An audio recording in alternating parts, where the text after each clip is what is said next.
Hi everyone. So previously we were done with solving 50 LLD problems, right? So we solved around 50 problems or 50 problems. Yeah, exactly 50 problems actually.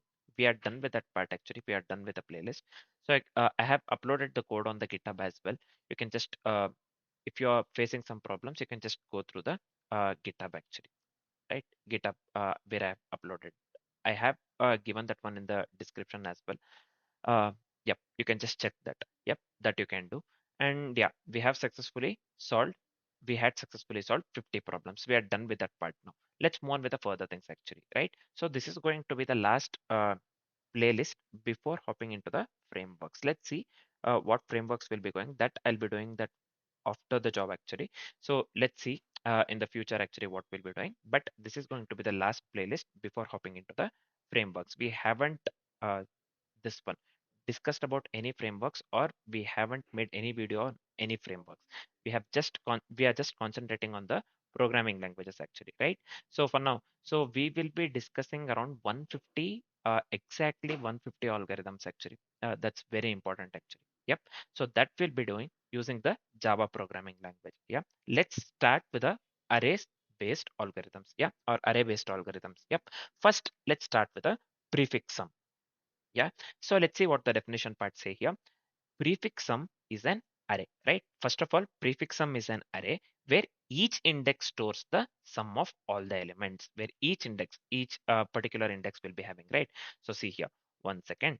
Yep, suppose if we have 0 2 3, where each index stores the sum of all the elements. Suppose for this index it will store 0. For next index it will be 0 plus 2. Next for the 3 actually it will be 0 plus 2 plus 3, right? So like that. Prefix sum is the array where each index stores the sum of all the elements from index 0 to that particular index. It allows fast range sum queries after linear processing. What it does, it allows fast range sum queries after the linear processing. That's what it does. Yep. So let's move on with the explanation part actually. Let's move on with the explanation part, right? So see here. First, what we will do, we'll start with the input array A, right? So we will be having input array A. Suppose we consider we have the input array A with some elements, the same thing actually 0, 2, 3, 6, something like that. Yeah. So what we'll do, P of 0 will be A of 0, prefix of 0, initial element. So this one will be A of 0, nothing but the element, first element, index 0, right? P of 0, prefix of 0 is nothing but the A of 0. For every index I greater than 0, we will be going with P of I is equal to P of I minus 1 plus A of I. A of I in the sense, see, this one, for 0, we'll consider only a P of 0 is equal to A of 0. We have already written. For the next element, what we'll do, we'll consider the previous element plus the current element. We'll consider previous element plus the current element. See here, it would be, for the 2, it would be 0 plus 2. For 3, it would be previous element. We have two previous elements, right? So here, this one, 2 as well as the 0. So we will be going with this one. 0 plus 2 plus 3. 0 plus 2 plus 3. For the 6, we will be going with 3 plus 2. Uh, yeah, 0 plus 2 plus 3. Yeah, plus 6 actually for the 6, right? So 0 plus 2 plus 3 plus 6. So that's what they are saying here, right? So this will be P of I will be P of I minus 1 plus A of I. So sum of the range will be from this one 0 to R. That is equivalent to the P of R. The R nothing but the right actually. Sum of range for the left. So this one left to right will be P of R minus P of this one L minus 1. So this is the main thing actually. Sum of the range that we are considering from 0th index to the final index actually. Yep. So it's as simple as that. Yeah, it's as simple as that. Now we have the idea on the algo. Let's do one thing. Let's start writing the code. Let's start writing the code. Yep. For the first thing actually, what we'll be doing first, let's go with some input array example, right? So see, I'll just go with here int a equals. So let me go with some random elements. I'll just go with 2, 4, 6, 8 like that. Anything you can consider, right? So I'll just go with 2, 4, 6, 8. So let's go with the size of array. Size of array. I'll just assign this one to the array dot length so that we can make use of the n. everywhere, right? Instead of typing the a dot length actually. Yep. Next, we will be going with a prefix sum array. So prefix sum array as discussed. See, I'll just go in this way. P equals new int of a. New int of sorry, not a, it's n, right? Not, it's not a dot length actually, it's n. We have assigned this one to the n. So this is fine. Next, we have to consider the first element that remains same here. Accordingly with the explanation, p of 0 will be a of 0, right? So let's write that particular condition. P of 0 equals a of 0. It's as simple as that. Next, let's build the prefix sum array. Let's build the prefix sum array. Let's go with a simple for loop here. Int I equals 1, I less than n, so I plus plus. So within the for loop, what we'll be doing? So this is fine. I equals 1, I less than n. So this is fine. I plus plus. So we are building the prefix sum array. So we have to sum until the previous index plus the current value as per the discussion. As per the discussion, we went with the same actually. As per the discussion, we have to sum till the previous index plus current value. So the same thing I'll be writing here. So this will be p of I equals p of I minus 1 plus a of I as per the discussion. So I'll just copy the same thing. Let me paste it over here, right? So this is as simple as that. Next, let me come out of this one entirely. For loop I'm speaking of. Yeah, I'll just come out of the for loop. So let's consider the example query, right? Sum from the index 1 to 3. Let's consider the sum from the index 1 to 3. So I'll just go with int L equals 1. So this is fine. Then let me consider int R equals 3. Yep. So next what I'll do, let's go with the range sum music, the prefix sums actually.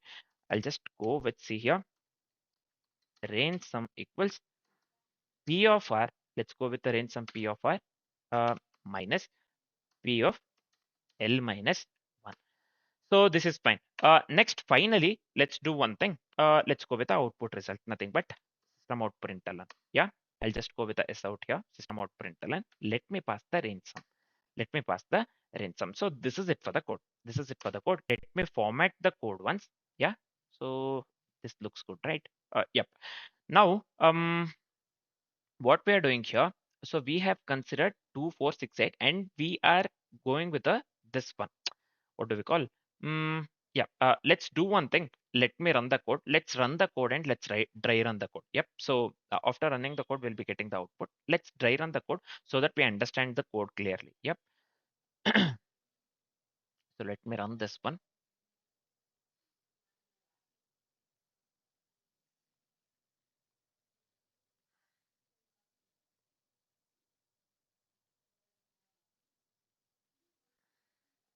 So we have got 18 here, right? So let's dry run the same example that we have considered so that we understand the code correctly, right? We have got the output 18 here, right? So let's check the same. So let's consider the same example that we have considered within the code actually. See, array A, we have considered actually what we have considered 2, 4, 6, 8, right? So let me consider here 2, 4, 6 as well as the 8. So this is fine, I believe. Next, what happens? We will be going with a prefix construction, right? So let me write it over here. So we will be going with a prefix construction actually. Yeah, so that we will be doing. So within the prefix construction, the first thing that we have considered here, just look at the code actually. P of 0, initial one. Yeah, initial element, the element at the 0th index.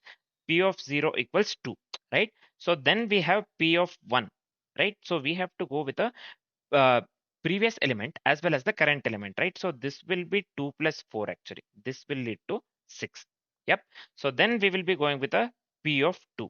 P of 2 is nothing but here. In this case, it will be 6. We already have got the previous element 6 here. 6 nothing but now we have this element, right? So we have already considered this one. We have to go with the current element 6, right? So this will be 12. So this is fine, I believe. Next, what we will be doing, so app was having some problem. So let's start from the beginning actually. So let's consider the same example that we have considered within the code actually. I'll just go with the same thing actually. 2, 4, 6 as well as the 8, right? So this is fine. Next, let's go with a prefix construction here. Let's go with a prefix construction, right? So just give me a second here. Let's go with a prefix construction. So within this, the first thing, see, first, accordingly with the code actually, initial value we have to consider the zeroth index, right? So the first index, the value is 2, right? So the value is 2. Next, we have p of I minus 1 plus a of I, right? So we have to go with the previous element plus the current value, right? So for the p of 1, we will be going with this one. Previous value is 2 plus 4, actually it will lead to 6. For the p of 2, we will be going with, actually previous value we have is 6 and the current value will be going with 6. So this will be 12, and finally we'll be going with a p of 3, nothing but the previous value is 12 and the current value will be going with this 8, actually, which will lead to 20. Finally, what we have to do, the range sum that we have considered, L we have considered 1 and R we have considered 3, actually. L we have considered 1 and R we have considered with 3, actually. So for the range sum, what we will be doing, so we have to go with, so in this way, actually, it would be P of 3 R minus L, actually. It will be R minus L. So where L equals 1 and R equals 3. So we will be going with a P of 3 minus P of 0. P of 3 minus P of 0. Yep. So this will be actually the last element 20, 20 minus 2. Yeah. 20 minus 2, which would lead to 18. So this is the output that we have got, actually. If you would have observed, this is the output that we have got. Yep. So whatever the code that we have written or whatever the algo that we are going with is completely correct. Yep, it is completely correct. So let's discuss the time complexity as well as the space complexity. So here, time complexity would lead to big O of n. The time complexity would lead to big O of n, and the space complexity would lead to big O of n as well. Yeah, time complexity and the space complexity both would lead to big O of n, right? So we have discussed the definition part. We have discussed the algo, and then we have written the algorithm, actually, and then we have discussed the we have tried on the code, actually. Then we have discussed the complexities part as well. So we are done with the algorithm. Next, we will be discussing the 2D prefix sums. Yeah, for now, this is it. Thanks for watching, guys.